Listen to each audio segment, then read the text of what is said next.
At Audi Columbus, luxury meets convenience. Family-owned since 1897, we've built our reputation on trust, transparency, and innovation.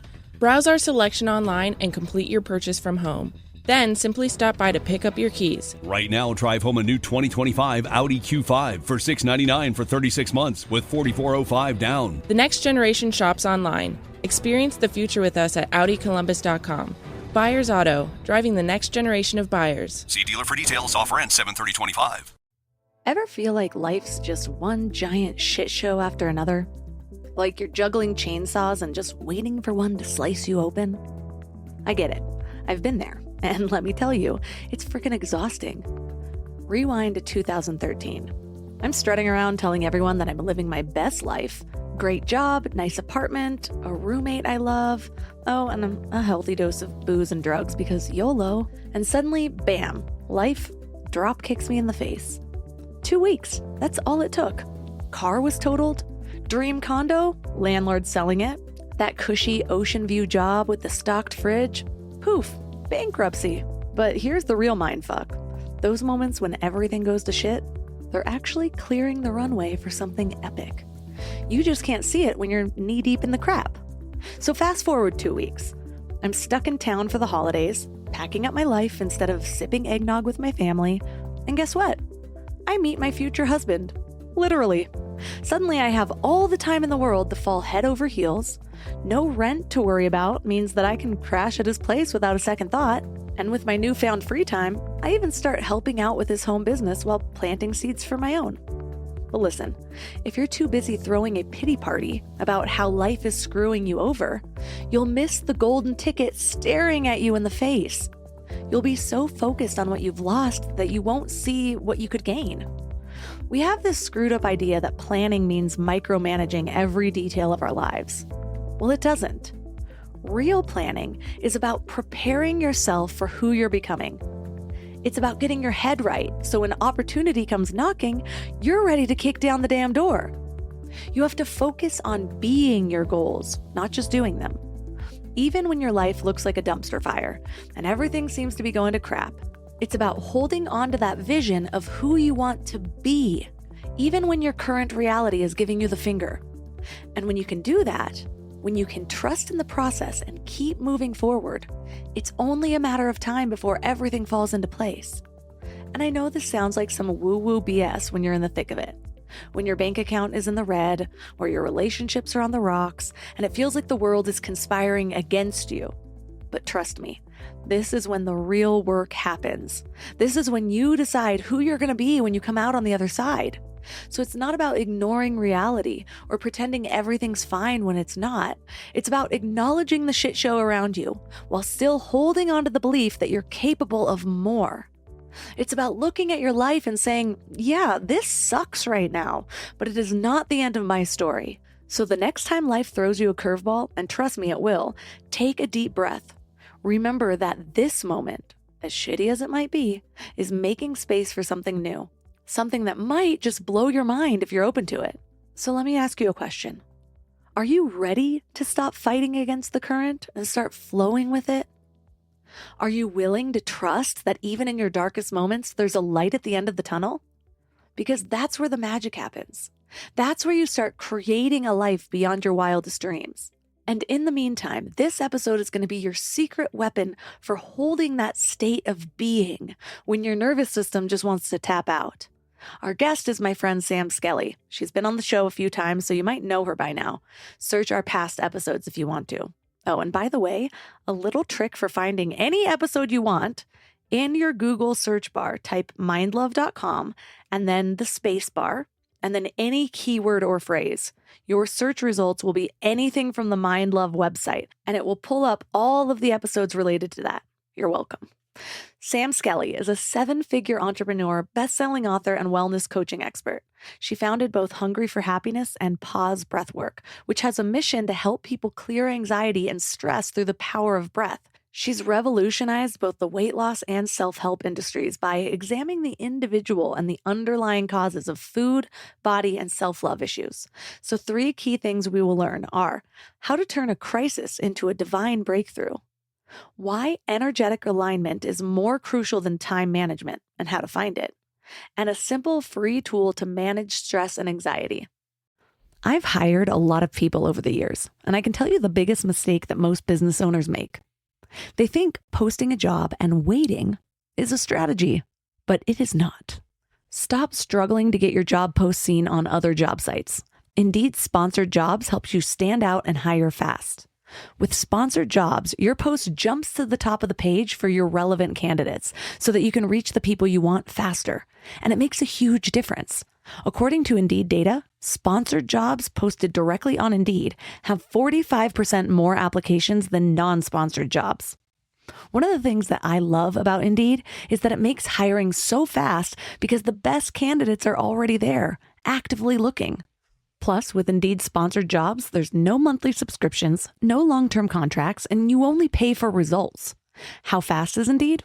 Well, in the minute I've been talking to you, 23 hires were made on Indeed, according to Indeed data worldwide.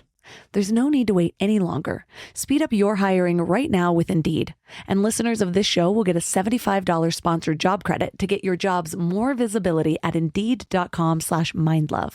Just go to Indeed.com/mindlove right now and support the show by saying you heard about Indeed on this podcast. Indeed.com/mindlove. Terms and conditions apply. Hiring? Indeed is all you need. Can we talk about back to school chaos for a second? The kids are getting back into routines, everyone's schedules are crazy, and suddenly you're supposed to have dinner on the table every night like some kind of magician. But want to know what I figured out? Shopping, planning, and cooking food really can be simple and stress-free, which is why I love Hungry Root. Hungry Root takes the stress out of mealtime by filling your cart with personalized picks and planning your week of meals, getting smarter with every order. With over 15,000 recipes to choose from each week, many ready in just 15 minutes or less, it's a huge lifesaver on those busy weeknights. I personally love their Smart Cart technology. It learns what I actually like and then recommends groceries, recipes, and supplements tailored to my tastes and needs. Plus, I love the kids' snack section where I get these really easy snacks to just keep in the car or throw in our to-go bags or lunch boxes for those of you who need them. They screen out over 200 additives, including high fructose corn syrup and artificial sweeteners. They only source high-quality meat and seafood with no hormones or antibiotics, and they carry trusted brands like Oatly and Vital Farms. The time that I have gotten back has been incredible. Take advantage of this exclusive offer. For a limited time, get 40% off your first box, plus get a free item in every box for life. Go to hungryroot.com/mindlove and use code MINDLOVE. That's hungryroot.com/mindlove, code MINDLOVE to get 40% off your first box and a free item of your choice for life. hungryroot.com/mindlove, code MINDLOVE. This episode is sponsored by BetterHelp. Let's be real about something. Workplace stress is not just part of the job anymore. 61% of people are dealing with stress levels that are way beyond normal, and it is not sustainable. I used to think that grinding through stress was some kind of badge of honor. Push harder, sleep less, ignore what your body was telling you. And it nearly broke me when I was working for startups. And look, maybe that voice in your head telling you to make a change is right. Maybe you do need to quit your job or completely flip your life. But whether you're making big moves or just trying to survive your current situation, you need tools to handle it well. And that's where therapy comes in. Modern therapy teaches you how to set boundaries without the guilt, how to trust your intuition instead of second-guessing yourself constantly, how to make better decisions from a place of clarity instead of chaos. And BetterHelp is the world's largest online therapy platform with over 30,000 therapists. They've got a 4.9 rating from 1.7 million reviews because it actually works.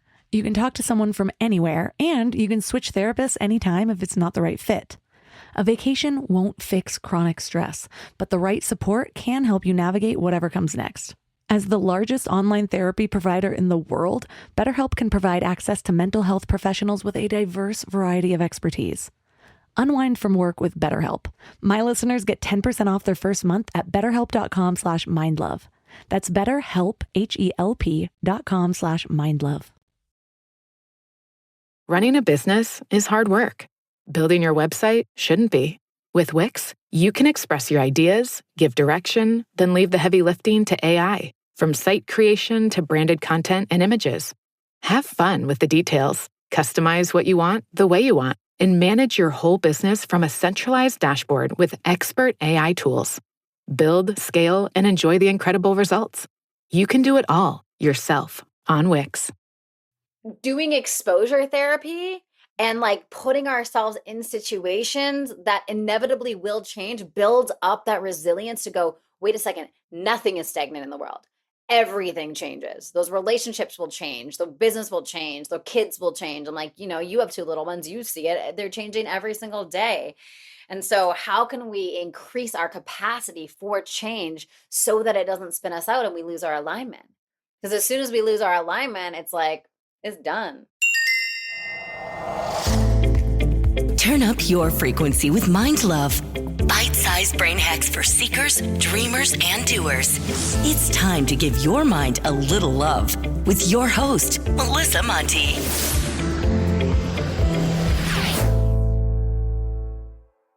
So what has been real for you? You're just such an inspiring businesswoman, just watching the moves that you make, seeing how you handle decisions. I saw recently you were like, let's get back to the live breath work on social. So tell me what's been on your mind and how are you crafting this experience for yourself?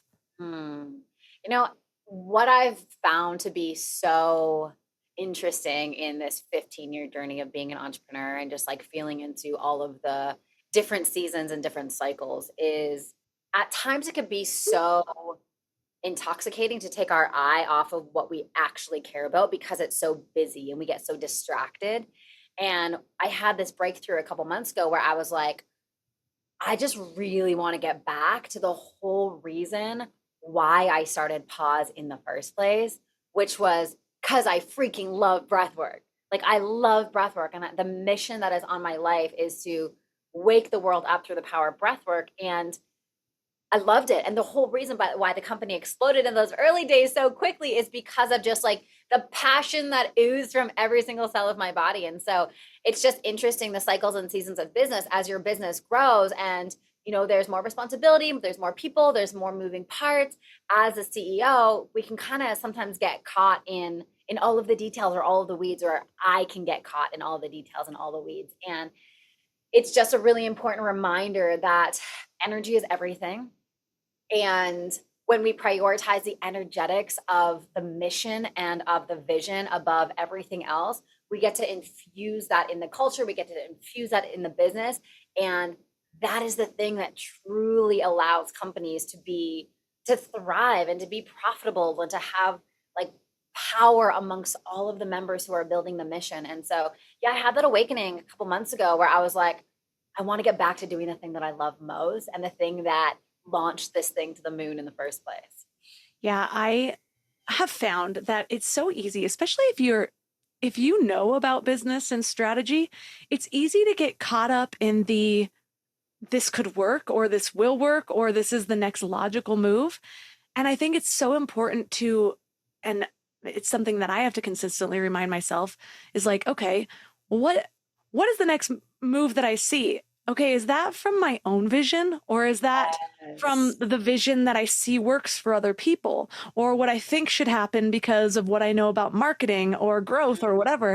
And it's like, but would that actually make me happy? And so often people end up in this situation where they've been following the next logical step or even the brilliant next growth move, but then they end up in a situation where they're almost trapped by what they've created.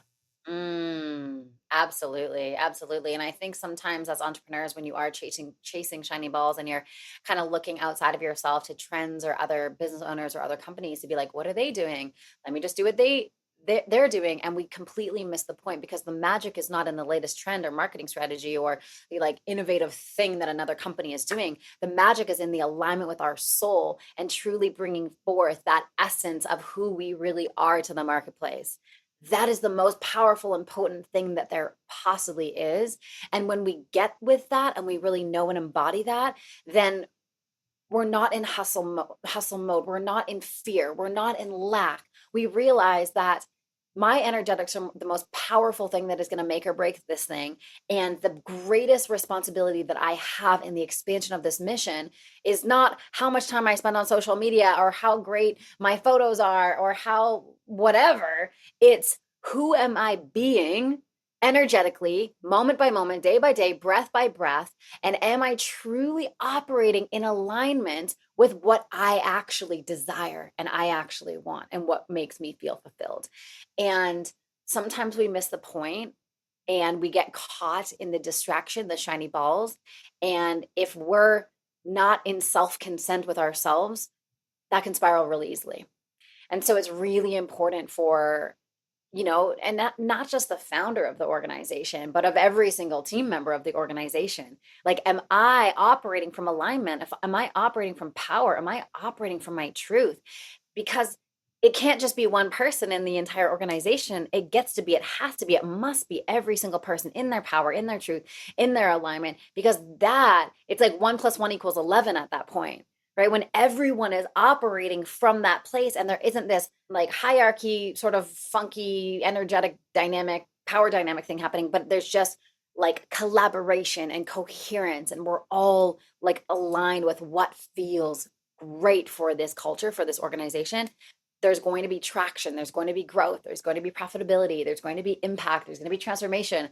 And then at pause, we just say the better it gets, the better it gets, the better it gets, the better it gets, the better it gets. But energy is such an important factor in that whole structure. Say you were hired by a corporation and the CEO saw you speak or whatever, knew who you were, and he just realized his team looked a little bit burnt out or lacking motivation. Yeah. What would you do? Like, what would be your prescription of turning that around? Burnout is a symptom of us being at odds with our soul, simply put. Burnout is not because we're doing so many things and we're tired because like when I am fully aligned with my soul and what I'm here to do, I am not tired even if I work 20 hours a day. Like the days that I speak on stages, for instance, it's like, yeah, I'm working like 20 hours a day by the time I like get up, go to makeup, go to hair, go to practice my thing, like connect with people, get on stage, get off stage, talk to people, network, connect, blah, blah, blah. Like I am like going all day, but I couldn't be happier, So it's not the amount of work that we're doing. It's the energetic place that we're coming from. And that's a big difference as well. It's like, oftentimes the work doesn't change necessarily, but it's how are we showing up to it? And what are the, like, burnout is caused by like a kink in energy or resentment towards ourselves or guilt or shame or disconnection or just harboring feelings and like that's what ultimately creates burnout. So if I was to go into an organization and I'm looking at 20 executives who are burnt out, stressed out, I would bring it back. It wouldn't even be about the business. I would go right directly to talking about energy, talking about things unsaid, talking about where are you crossing your own boundaries? Where are you not in self-consent with yourself? Where are you not rising into your leadership? Like, how are you taking care of yourself? Because those are all the things that contribute to, what we know as burnout. I remember hearing someone say the difference between time management and energy management, like right when I was starting Mind Love. And at first I was like, oh, this is one of those things people say that's a blatant lie so they can sell you something. And then I actually started living into my purpose. And I was like, oh, this is 100% true. Mm-hmm. And then I specifically remember I was speaking at Podcast Movement.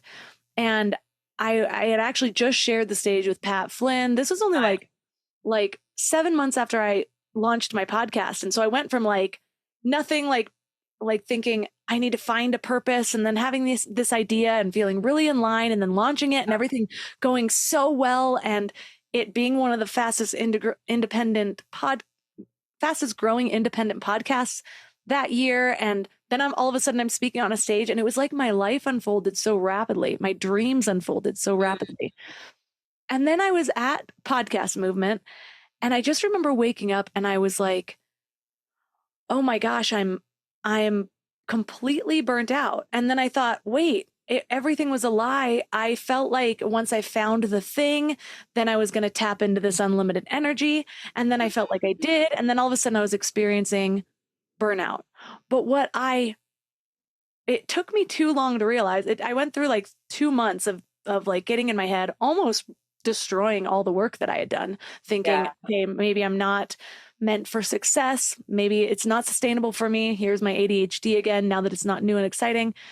And I was neglecting that inner walk, the connection with myself again. And so even though on the outside everything looked about the same, the energy I was coming from it was different, because it was like, I got to keep going so I don't lose this. And I have to stay up and drink with people so that they remember me. There was just a lot of lack. And I could have done the exact same things from a different place of like, I'm going to go to this thing because the abundance of connection lights me up, versus I have to go to this thing so that people don't forget who I am. And so it would have all looked exactly the same. But again, it was the energy I was creating from. And all I had to do was come back to myself. I took a very intentional, like 1 week break where I was coming back, journaling and recreating that flow. And again, all the steps look the same. It was just the why behind it was different. Absolutely.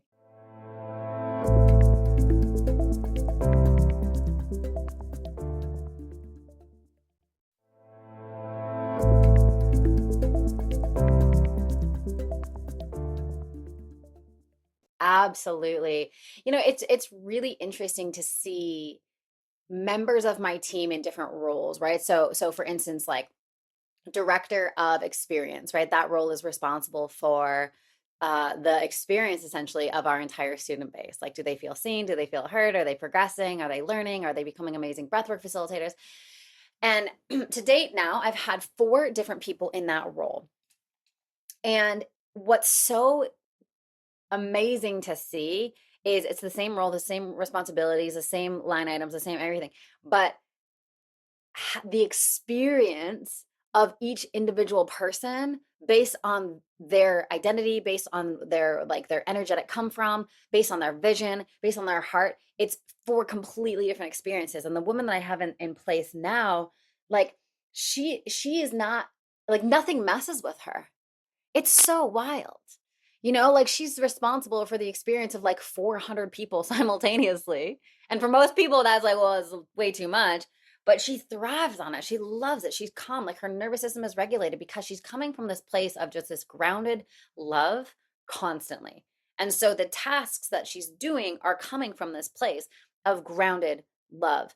And it's less about what we do and way more about the energy, the energetic birthplace of where that thing comes from, because it's going to ripple, right? So it's like if I'm writing a post on Instagram and I'm like, oh, this content is flowing through me. It's so inspired, and the words are coming out, and I'm like, oh, I love how that sounds, and I'm thinking about the impact that it's going to create, and I'm just having this like beautiful, aligned, powerful, creative moment that I'm not expecting anything from. Those are the pieces of content that blow up.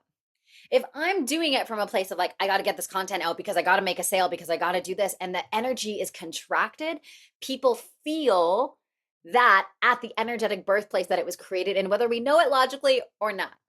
We feel that. And so it's like, oh, there's something like off about this. And so energetic alignment is so important. And really, as women, tapping into our feminine energetics in business is so important. We live in a world where business has been modeled in the masculine way for so long. Let me be clear about that. Business has been modeled from the distorted masculine way for so long. Fear, lack, greed, control, all sorts of things. And there's a new way emerging, which is this feminine leadership, which really embodies alignment and coherence and just like power and collaboration. And it's just so powerful, but it hasn't really been modeled. You know, it's like when I was first starting to really shift from like the old way of doing business, which is what I learned from masculine mentors, into this new way, I kind of looked at the marketplace, or, you know, like our peers and colleagues and things like that. And I'm like, who's doing business in a way that I actually want to do it? It was really hard to find people. And so I remember sitting in meditation, and the message that came in was just like, be the example, just do it. Like however you want to do it, however you think it can be done based on your intuition, just start doing it that way. And so that was 2020. I was living in, yeah, that was like 2021 where I really like owned it. 2019, I was like, this is what I want to do. And I was making strides, but I was still pretty wobbly because it's like I knew how to get results in the distorted masculine way because I did it for so long. Like when I was running Hungry for Happiness, right? I knew how to do that. But doing it in this new way where I prioritize energy over strategy, I feel aligned. I feel like I'm not gripping so much. I'm just trusting more, and I'm empowering people in my company to do what they do best. And I'm not like micromanaging it. I'm just like letting people let their gifts come into the organization and have an impact on our mission. It feels so much easier and the results are so much better. So it's been a complete reorientation of how I've done business, but it's been amazing. And I am human AF. And so there's times where business does feel like, oh my gosh, it feels a little bit scary. And the tendency for my awareness is to go back to what I've always done. But that's not the lesson here. The lesson is even when it feels scary, even when you're in a contraction, even when it's uncertain, even when you don't know your head from your ass, even when, can you still trust? Can you still be in alignment? Can you still prioritize energy over strategy? Can you still let your energetics be your number one job above anything else? And that's the work. Because it's easy to do it when things are like revenue's high, we're profitable, everything's amazing. That's easy. Can you do it when it's hard?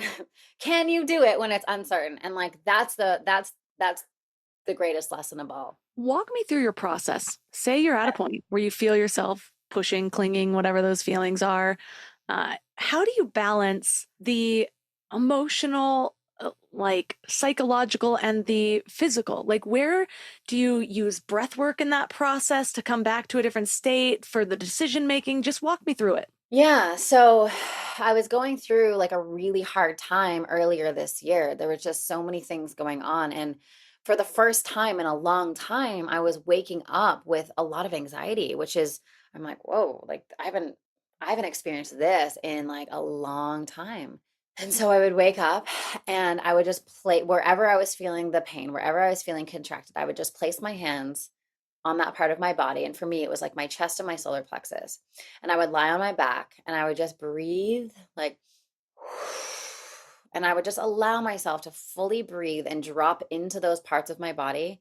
And as I was breathing, I was just allowing myself to fully feel. And sometimes that would be like a cry. Like I just need to cry because I just need to release this energy because it's just bound and stuck in my system.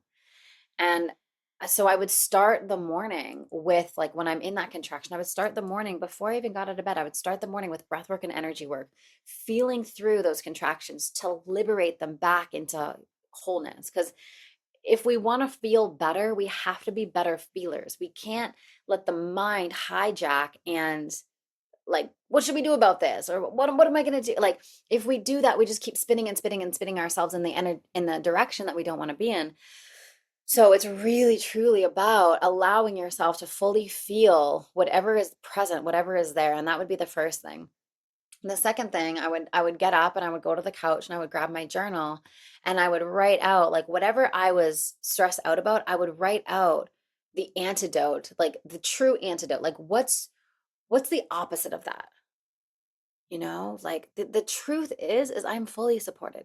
The truth is I have an amazing team. The truth is I have experts on my team who know exactly what they're doing. The truth is God's never dropped me. The truth is I have an amazing fiance who just is so supportive and always there for me moment by moment. The truth is my family's there to support me. The truth is we have a community of 150,000 breathwork facilitators. The truth is we have thousands of people who are certified who've already gone through our programs. If I did it once, I can do it again. You know, it's like, and I keep going and going and going. Like the truth is we have this app where, you know, there's thousands of people on there every single day breathing and changing their life. The truth is like, I just keep like, I like Abraham Hicks calls it, are you familiar with Abraham Hicks? Oh, yes. Yeah. So she calls it a rampage. He, whatever, calls it a rampage. It's just like You just keep going and going and going and building momentum. Like the truth is this, the truth is that, the truth is this, the truth. And so that then becomes the antidote to whatever stress I'm feeling in my body. And I just flood my system of gratitude. And I flood my system of like, what is the truth? And then I go back to my vision of like, okay, we're in this phase where like it feels really freaking hard.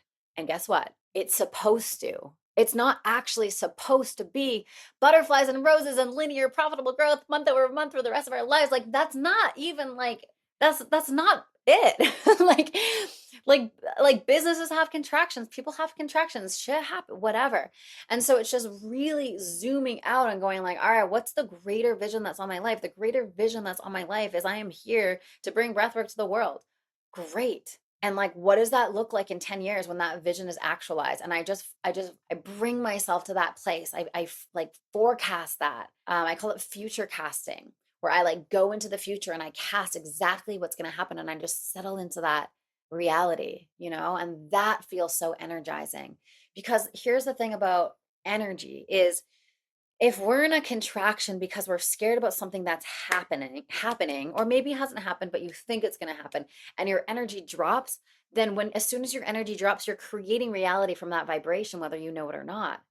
And so the greatest thing that we can do is when we feel that fear, when we feel that contraction, is like clean the slate, get the energy up, even though the reality has not caught up. Because when we do that and we get ourselves into a powerful, abundant, aligned, loving state, that's what's going to create the reality. Like the reality of what's present in this moment right here, right now, has everything to do with my energetics of the last couple months. That's what created this. And so if I don't like this, whatever this is right now, then I have to fundamentally make a decision to go, I am up leveling my energetics in this moment because I want to see a future that I'm excited about. And that is a challenge when the reality isn't quite there, because the humans are like, I'll only feel this when this happens. Like as soon as that $1 million month comes in, I will be happy. No. You have to embody that version of you that already had the $1 million month, already had the profitable month. Like you already have it. It's already here, because what that's doing then is it's informing the universe, like this is what they want. It's like we're putting in orders to the universe every moment. We attract what we fear. So if we're afraid that something's going to happen, of course, you're just building energy, you're building momentum. So the question that we get to ask ourselves is, where is our momentum going? Is our momentum going in the direction of expansion and abundance, or is the momentum going in the direction of scarcity and fear? Only you know that. So I hope that answered your question. I'm just going to take that monologue and sell it as its own for people on the side. I have been having so many similar conversations. I was just going, yes to everything you were saying. My husband's an entrepreneur too, and we really started at nothing together, like living in the tiniest studio apartment, like putting everything on credit cards at certain points. And his business, we were actually like playing with Venmo, like Venmoing each other so that we could only pay 3% of that cash advance from the credit card, then the 20%, 29%, and then I cash it out, give it to him to pay his employee. It was like a whole... Oh, we hustling, girl. And now we're at such a beautiful place. And just the other day, for example, now the problems are different. It's like, well, do I hire this other person versus this person? What about this growth? How are we going to handle these incoming jobs? All these other problems that are stressful. And we coach each other. And so whoever needs the boost, the other person becomes the coach. And I was just like, hold on a second. Can we step out of the have to do into the get to do here? Yes. What if your only job right now is not to figure out how to put out all these fires, but to show the universe that you can handle all of this. You can maintain this energy. Right now, we're not figuring out how to get more done. We're figuring out how to expand your energy. Your goal is to become the CEO of a $100 million company. So show the universe that you can handle $100 million problems at this stage right here. 100%. Business is a never-ending black hole of problems. End of story. Business is a never-ending black hole of problems. So we have to fundamentally love the art of solving problems every single day, because that's all we're doing every single day is we're solving problems. It's not all it is, obviously. There's beauty to it. We get to hang out together and do podcasts like this, and we get to speak on stage and run retreats. You have a retreat coming up, right? It's like, that's the joy. It's like, oh my God. And it's not all that. But are the problems bad? No. Are the problems unfortunate? No, it's part of what we've signed up for. So who do I have to be as a leader to not take those problems so personally and seriously and just go like, oh, there's an issue right here. What's the solution? Issue, solution. Don't internalize it. Don't self-sabotage. Don't make it personal. Don't like start thinking doomsday, like, oh my God, I got to move home to Canada and live in my mom's basement. And like, what is she going to feed me? And she gonna like, no. And I know we all go there, right? That like existential thinking, like, oh my God, it's all done. Like the amount of times over the last 15 years, I'm like, it's over. It's officially done. I fucked this up. And then like 5 minutes later, I'm like, oh my God, I'm amazing. Like, look at what I've done. You know, it's like, that's like the psychopath nature of being a CEO sometimes, or a founder or an executive. You know, even if you're an executive working in a business and you're tied to the profit or the revenue in some way, it's still the same thing. Like we get into these mindsets sometimes where it's like, oh my God, it's all falling apart. And you know what? Yeah, maybe some of it is and has to, because there's something else coming that you can't see yet. And that something else is going to be so much greater than the current thing. And you don't know it yet. So the universe is like, whoop, let me take that out of your way. Because whatever, like we need to create space. And you're like, oh my God, I feel naked. What's happening? I feel so exposed. I feel so scared. I feel so uncertain. And then 5 minutes later, you're like, oh my God, thank you so much for that. November, I was in Florida with Eric's family, my fiance, and it was Thanksgiving. We like woke up on Thanksgiving Day and we're like, let's get a workout in before we like eat a bunch of turkey. So we go to the gym. And I'm like lifting some weights, and all of a sudden I get a video from one of my leadership team members. And I'm like, that's weird. Like, why is he texting me a video? And in between sets, I was like, maybe he's saying happy Thanksgiving, right? He wasn't saying happy Thanksgiving, just so you guys know. He's like, hey, I am done. I'm done. My role here is complete. My journey here is complete. Thank you so much. I am complete. And he played a big role. He was overseeing both sales and marketing at the time. And I was devastated. I was like, oh my God, what am I going to do? Like there were so many moments where I was having a shower and I was just like, I think I'm done. Like, I think this is where it ends. This is the end of the road. And then my higher self would come in and go, don't be crazy. Like this is happening for you in perfect timing. And you're going to be given something so much greater, so much more aligned. And so now I shared before we started recording, I'm in Austin right now with my leadership team. And I was sitting at dinner last night and there was myself and Eric, my COO, my director of sales, my CMO, and my director of experience. And I just looked around the table and I was like, thank goodness the universe swiped him out of my life, because I would have never connected with these two people, my CMO and my director of sales, who are so intelligent, such a culture fit, so fun to work with, just brilliant, all in humans. And that would have never been the case. And now these people came in because we're about to have our next expansion and like growth spurt. And the previous person, I love him. He's amazing, but it would have been a lot for him. So it's like everything is happening in divine timing. Like there's such a divine nature to every single moment. And when we look back in hindsight, we can see that. Now the question becomes, how do we just remember that when we're going through it? So when those things occur in our life, it's like, I can't wait to see why this is happening right now for me, because everything is divine and perfect.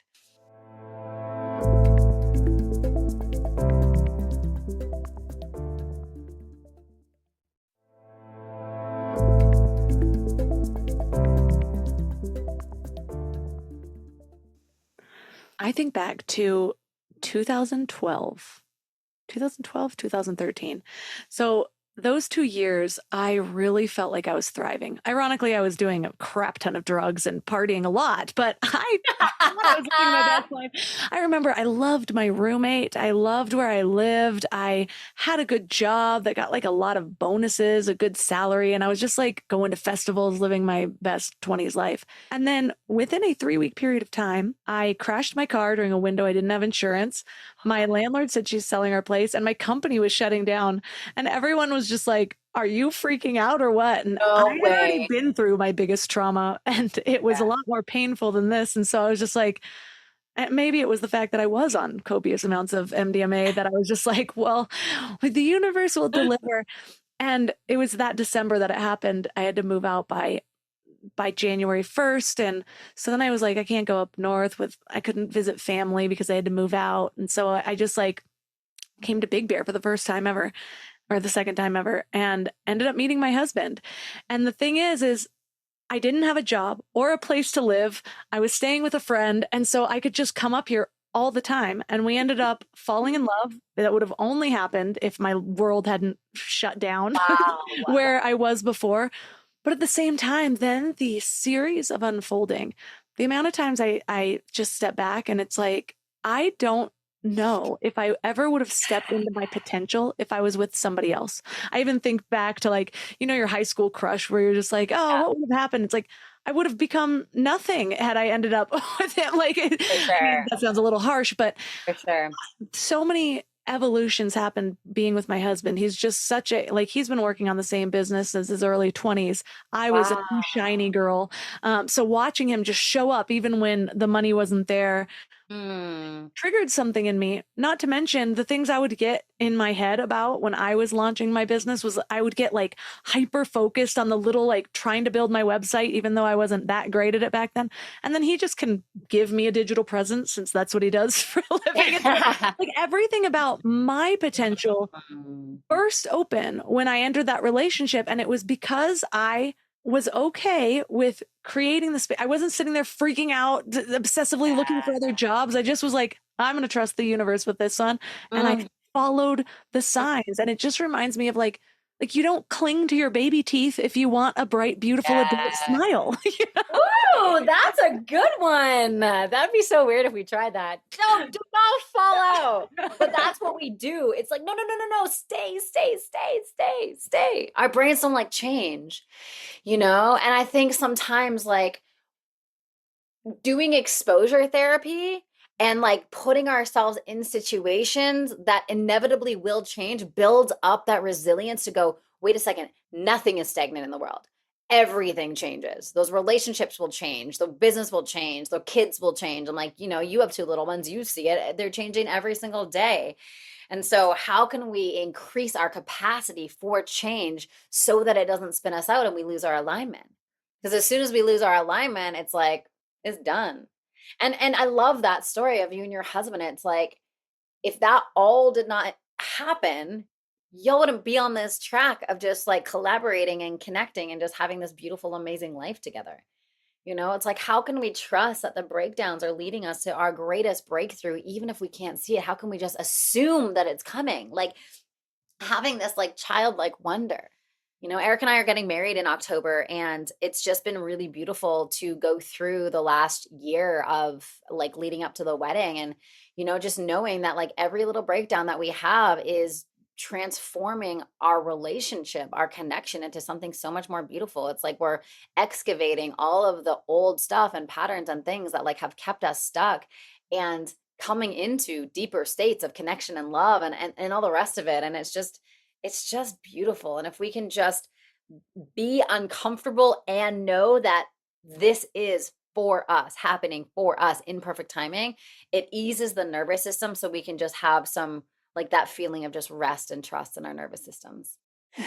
Parenthood has been such a catalyst for that understanding, because I think I assumed that the more kids people had, the better parents they would be. But what I've understood is they just increase their capacity to hold the chaos. Like they stop. I saw this reel once, and it was just like, we only hang out with families with 3, 4, 5 kids. It's like 1 kid, they're way too stressed out. 2 kids, they have too much going on. 3 kids, you just sort of let go of it. And it's 100% true. Even noticing with 2, Yeah. we keep asking, wait, is this child easier, or are we handling parenthood with more ease? And I can't tell you, because it is just so much easier, but I'm not like, this is gonna sound horrible. Yesterday he's just like playing with the outlet. I'm like, I don't run over. I'm just like, Maven, why do you always play with the outlet? You know? Oh my God. Game right now, but you're kind of like, how bad? It was like Googling like, how badly can a baby get electrocuted? Is it just like a minor shock, or will it cause permanent? I love you so much. I feel like I'm going to be a mom like you. Like, wait, electricity? Do babies get electrocuted? I don't know. They'll figure that out. We'll figure that out. Like zzz, or is it like, do I have to take you to the doctor because that's going to determine my next move here? Oh my God, I love you. That's so funny. It's funny that you said that thing about the parent thing, because Eric and I don't have kids yet, but when we hang out with our friends who have 1 kid, it's actually stressful. I'm like, guys, he's not going to die. Just like let him fall down a little bit. Like, it's okay. Of course, like this is all internal talk, because like if you don't have kids, you're not allowed to say shit about parenting. No, but I agree with that. And I mean, our first one, it was just like everything was like, it was just overprotecting him. Now the second one, it's like, well, my first one's injuring my second one all the time. Like, he's the one pushing him off the stool. It's such this, like, I don't know. I'm like, but one of the people I love the most, it's actually injuring the other person I love the most. Do I get mad? Like, I have no idea how to react. I'm so conflicted. Sometimes it's almost easier when, I wouldn't say easier, but there is a more noticeable trigger when there's a big, giant chaos happening. Yeah. Because if you've done some sort of work, okay, well, this is a big moment. How am I going to show up to this? Like, you might automatically have a slowdown. I find that sometimes it's more difficult with the day-to-day, because there's not this big glaring thing being like, hey, stop and let's figure out how to manage this. Totally. What are some of your processes for just making sure that your life is flowing in alignment, that you're following that inner voice, that you're coming back to yourself versus just accidentally falling into autopilot because you've set things up so well? It's a great question. I think routine is so important. Like, the mistake that I've made in my life when it comes to my personal development and spiritual development is when things are going really good, sometimes I don't do my spiritual practices. I'm just like, things are amazing. They're always going to be amazing. I don't need to journal or meditate or do it's like, I kind of like lose it a little bit. And then things begin to get rocky and I'm like, shoot, I shouldn't have done that. Like, so what keeps me aligned, what keeps me connected is having ritual every single day and having this like more or less the same routine of how I reconnect back to myself, how I reconnect back to God, universe, life force, and just staying consistent with that, because life is unpredictable and life is uncertain always, but we can control our controllables. Like, it's completely up to me if I do these rituals or not. It's not determined by, like, typically not determined by anything outside, unless like something happens and it really needs my attention. But 95% of the time, I can control the controllables, and doing that allows me to have a clear mind to be able to weather the storms that come and just catch the balls that I was not expecting and just deal with the problems that arise on a daily basis. And so it's just really important to have that structure. It's like, I know when I do, it's like a formulaic at this point. It's like, I know when I do 20 minutes of breath work, I'm going to feel this. Why would I not do that every single day? That's the one thing that I don't waver on, is my breathwork practice every single day, because I see the benefits of it constantly. But there's other things where I'm like, even like with working out, like I absolutely know I am a much better, more loving, more compassionate person when I do 60 minutes of rigorous workout every single day. If I don't do that, I'm like, I just get irritated. People just irritate me, you know? It's like, I know the gift that I get to give myself and everyone else around me is that. So yeah, it's like really knowing like what are the formulaic things that I can start really being committed to in my life that give me the result that I say I want to be in. I finally developed those sets of routines, like knew myself from the inside out of these are the things that I need. Some of those things were like, I had to do a good yoga practice, not like 20 minutes of YouTube, but like go to the hot yoga class Yeah. like 5 times a week, a long walk, some audiobook meditation. The way my life was around, what year was that? Like pre 2020, it was just very like living into all of the things that made me feel blessed, like the reasons that I wanted to live, really.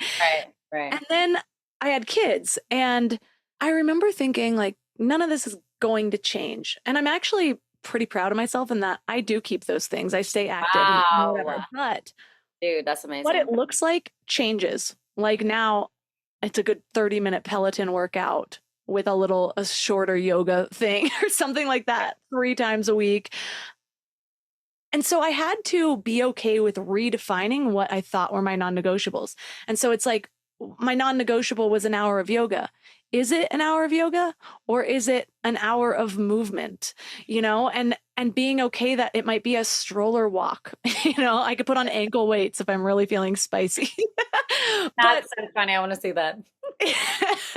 Yeah, I might get a weighted vest. My husband has one. Right. But and so I think there's also something to be said about the definitions that we make for what we need, and allowing ourselves to redefine those in a way that's more flexible with different stages of life. Because I don't know if I'll be doing 30 minutes 3 times a week when I'm 80 on the Peloton. Yeah. Me now thinks yes. Yeah. Maybe it'll be a flight suit. Who knows? What year will that be? Right. We'll have like AI people working out for us or something. Or something. I don't know how that would work. My avatar is really fit, but my human needs some work. My human needs some work. I need to get her ass to the gym. Yeah, and I think it always like it all comes back down for me. How do I want to feel? Yeah. You know, because it's like I think we can get a little like rigorous and rigid sometimes with like I got to do this and I got to do this. But at the end of the day, it's like, what's the experience that I desire to feel? And what are the activities that I know are like predictably going to get me there? And so some of the like core desired feelings that I want to feel is I want to feel this sense of like lightness and joy every single day. I want to feel in my humor, like I'm like cracking jokes and I'm not taking life so seriously. I want to feel embodied. I want to feel that feeling of self-love rippling through every single cell of my body. I want to feel strong. I want to feel like I'm taking care of my vessel. I'm taking care of my body. I want to feel like I am operating from overflow. I'm not operating from an under-resourced nervous system that's overstimulated constantly. I'm operating from this rested place of overflow. And so it's really about getting so clear, and it's going to be different. Like my rituals of what activates that energy for me is going to be different than every single person on this call. There's no one here listening to this podcast. The call from the universe is what it is. Yeah, exactly. We're actually in the 5D right now, reporting live. I think when I look back at my understanding of different practices, I remember realizing how important it was to tune into myself and actually ask, like, what is it that you need right now? But then another shift happened just a few years ago, I think, where I realized that quite often that question, even though I'm trying to tune into myself, is engaging my analytical mind in the process. Right. And so suddenly it was like, well, it would be like, I need this. And all of a sudden, all these shoulds came in, and they might have been really grounded shoulds, things that I've learned about myself over time. But if I would have just let go of even asking and just did, I would have realized all I need right now is to feel. All I need right now is to release. And that's all it ever is. And the moment that I ask that question, I'm opening a window to potentially wrap up a story that may or may not need to be there for this process to happen. Absolutely. Oh, I love that you just named that. I love that you just named that. We can get so emotionally constipated where, you know, we have a story in our mind. That story is cultivating and creating an energetic loop in our body. And that energetic loop is distorting reality and convincing us that this thing is so real and so emotional. And it's like not even true at all. And so when we deal with the emotionality, and when I say deal, I mean process, when we process the emotionality that is stuck in our bodies, what happens is the story dissipates because it has nothing to grip onto. If my nervous system is regulated and I'm calm and I'm just grounded, there's not going to be a story of, oh my God, you're crazy. What are you doing? Everything's going to fail. What are you like? It's all your fault. Blah, blah, blah, blah. Like all of those things. It's just like, there's nothing to grip onto. And so rather than trying to fight the story and be like, well, that story's not true because I am great. And like, look at this. And I do, it's like, yes. And we have to go first to the body, like that morning practice that I shared earlier, right? We got to go to the body first. Let's get to the body first. Let's breathe. Let's unhook the stagnant, triggered, activated energy. Let's let it liberate. The body knows how to heal itself. We just have to let it, right? The body knows how to heal itself. And then once we do that, then we flood with all of the good things, right? Like, the truth is this, the truth is this. I'm grateful for this. Then we go there. But if we go there without addressing the energetics that are living in the body that feels so dang real, then we're going to have energetic contrast. The body's going to be telling one story. The mind's going to be trying to tell another to get us out of this experience. And it's just creating resistance. So we got to go to the body first, release the story, and then flood it with a new story. Right, because it's like you're trying to talk yourself out of something that's there. And so then you create this extra resistance because you're arguing with yourself. Yes. It's like trying to write a new book on top of the pages that are already written. You 100%. first have to like get a blank page. You have to release, process it, let the energy of it go, and then start to rewrite that story for yourself. Exactly. Then you rebuild that reality so that it actually feels embodied. You made the space to do so. Exactly. Yeah, the human experience is wild, dude. And I think we're just scratching the surface of what it means to somatically heal. And, you know, when I first started out in this industry in personal development 15 years ago, I started off as a mindset coach. You know, my mentors were like Jim Rohn, Tony Robbins, you know, like I would follow the works of like Zig Ziglar, everything. It's like, that's all very like mindset based. And the more I went on my own healing journey, the more I understood that this somatic experience is so important. And we can't change our mind without changing our body, or we'll change our mind and then the body will just take over because there's more evidence. It's more ingrained. And those patterns are just there. And sometimes they're patterns from childhood. Sometimes those patterns got passed on to us from our parents. Sometimes it's from past lives, for those of you who believe in that. You know, it's like they're in there. And we have to excavate, we have to heal, we have to release, and it can't just be a mind game. And if we do just make it a mind game, we're going to get exhausted, we're going to get frustrated, we're going to get overwhelmed. And that's, you know, homie, don't play that game, you know? I remember in the beginning of everything, in the beginning of time, I really feel like I've lived so many lives. It's like this life, the one where it started from this book and it's been on the upward progression instead of ripping out the pages, trying again. Yeah, exactly. Well, I had this moment. I was at a Paul Selig event and I raised my hand and I asked him, like, what do I need next? I was in this period of, and it's something I can still fall back into. And that's my grounded work, is all remembering, stop reaching outside of yourself for the next certification, the next thing. Trust that you already have the answers here. But Paul Selig said to me, he used his psychic skills to go into my being. And he's just like, you're a little bit like this, a little bit of that. You just keep going. And he basically said to me, you need to stop doing and start being. And I was like, oh, that's deep. What the fuck does that mean? And I spent a really long time like trying to figure out what that meant. And now, like I said, it's still my work. It's what I have to remember to do. And it confuses people when I bring it up because they're like, but what do you mean? If I'm going to have the type of success that you found or that I envision for myself, there's going to be a lot of doing in that. Right. What would you Right. say to somebody Right. who's dealing with that? You know, it requires a titrated experience. We live in a culture where it's constantly do. Our worth is tied to our achievements. What can I do better? How can I do better? And even like throughout the school system, right? The school system is designed in that way.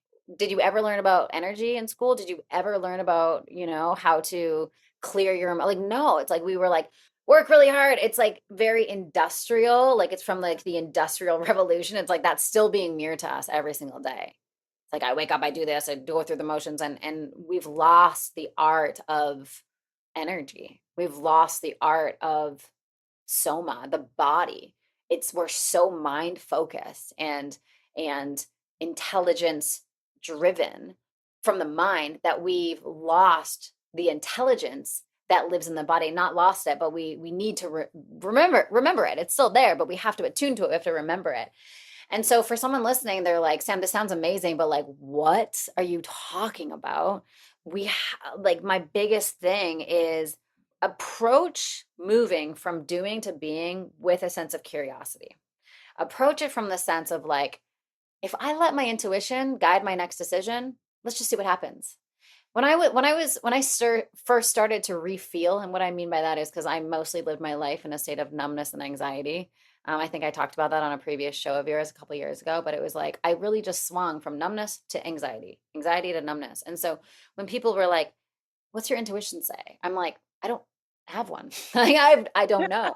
And so when I began my process of refeeling, it was this process of learning to feel this intelligence that lives in my body. And I would do it with little things, it's like, should I wear this or this today? Like things that didn't matter, like seemingly insignificant things. Should I wear this or this? And I would just feel, and I would just attune to this outfit and this outfit. And whatever one my body was like, that was the one that I would choose. And I wouldn't question it. I would just go with it. And once I started making these decisions with things that really didn't matter, what should I wear? What grocery store should I go to? What should I eat today? Should I call this person or not? Like, then I began to integrate it into things that were actually of more substance. Should I break up with this person? Should I stay with this person? Should I take that job? Should I not take that job? Should I become a speaker? Should I not become a speaker? Should I start a podcast? So then I started to like use my intuition in my business. And then today I'm using it for like bigger things, but we got to start small because evidence builds trust. Yeah. So we have to start small to build that evidence of like, oh, my intuition said this, I did that. Here's the results. And it was a good outcome.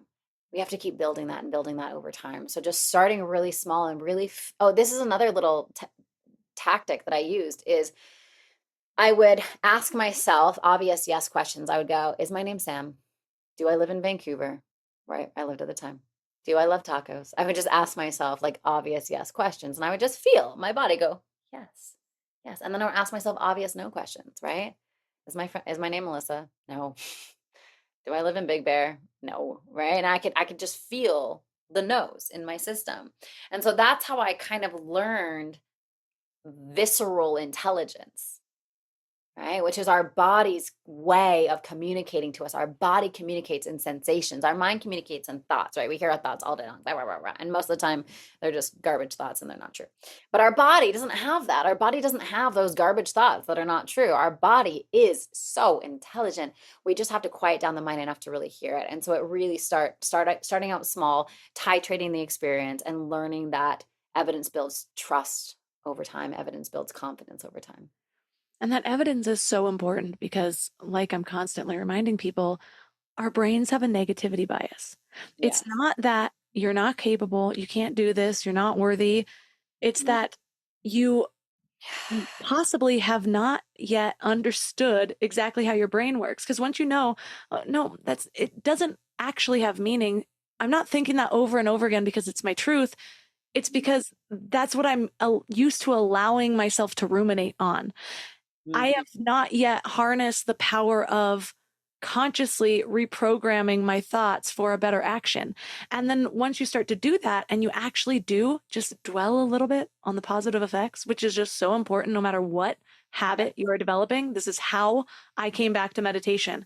Instead of sitting there consistently allowing myself to think, oh my God, the next 10 minutes are going to be so boring. How am I going to sit there without anything? I had to sit there and be like, oh, I've made it after 10 minutes. How do I actually feel right now? This is lighter. That I have to admit, I feel better than when I started. Yes. Let me dwell on that so that the next time I'm coming to this, I stop thinking about that pre-misery of getting myself to do it. And I start to connect the activity with the benefit of how I feel at the end. Same with running. Nobody's like, oh my God, I'd love to be out of breath right now and like feel like I'm tired and don't want to move anymore but be forced to. Like they think, oh, that runner's high that kicks in after the first mile, like I have yet to experience that runner's high people talk about. It's still excruciating for me, but apparently it's real. It's there. Well, thank you so much for my personal energy boost of the day. I just love talking to you. Where can people connect with all of your amazing things? I love your Pause app. I know that you do facilitator trainings for people who want to go even deeper. Tell us about all of the lovely things you have. Yeah. Well, first of all, I just love hanging out with you. You're just so fun. And it's just such a joy to like create with you. So thank you for having me on. It's been amazing. So my company is called Pause Breathwork. For those of you who are interested in breath work and learning how to clear anxiety and stress using your breath, we have an app. It's a free 14-day trial. Just search Pause Breathwork in the App Store, and it's a little orange logo. So that's on the App Store. For those of you who want to become breathwork facilitators, pausebreathwork.com. You can apply to become a breathwork facilitator on there. And then my Instagram is @Samantha Skelly, and I share all things breathwork, all things somatic healing, all things energy, and it's a good time over there.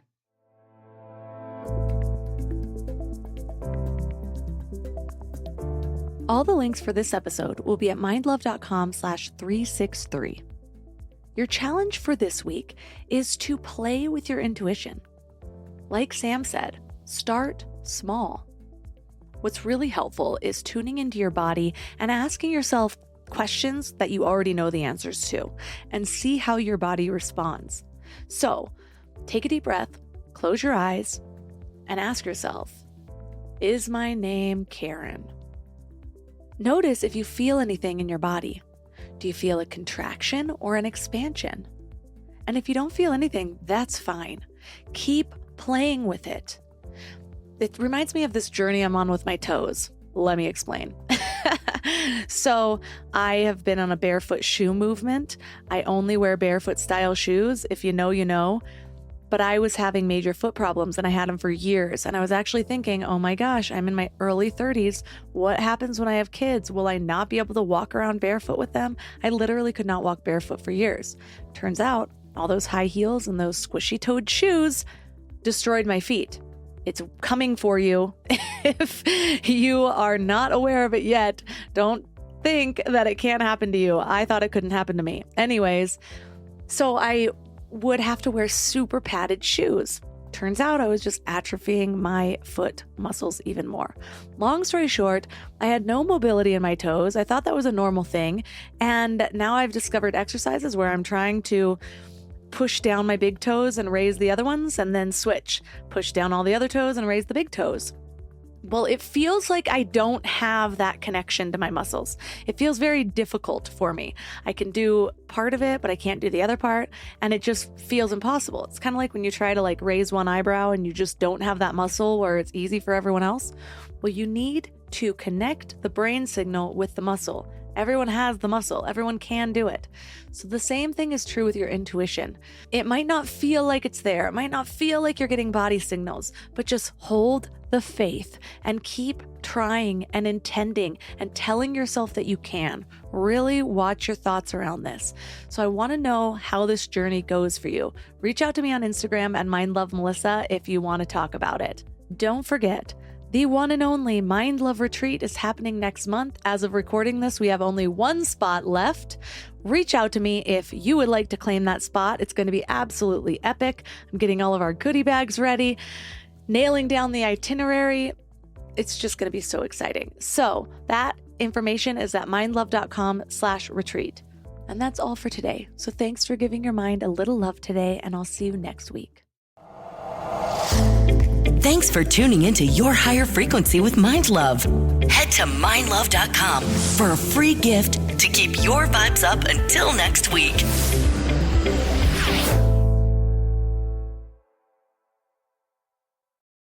At Buyers Volkswagen, we've been family-owned since 1897. Built on trust, driven by innovation, and now buying your next Volkswagen is easier than ever. Shop online, customize your deal, and finalize everything from home. Just stop by to pick up the keys. Right now, drive home a new 2025 Volkswagen Atlas for 3.9% APR for up to 60 months. The next generation shops online, and we're driving with them at columbusvw.com. Or visit us by the airport. Buyers Auto, driving the next generation of buyers. See dealer for details. Offer ends 7/31/25.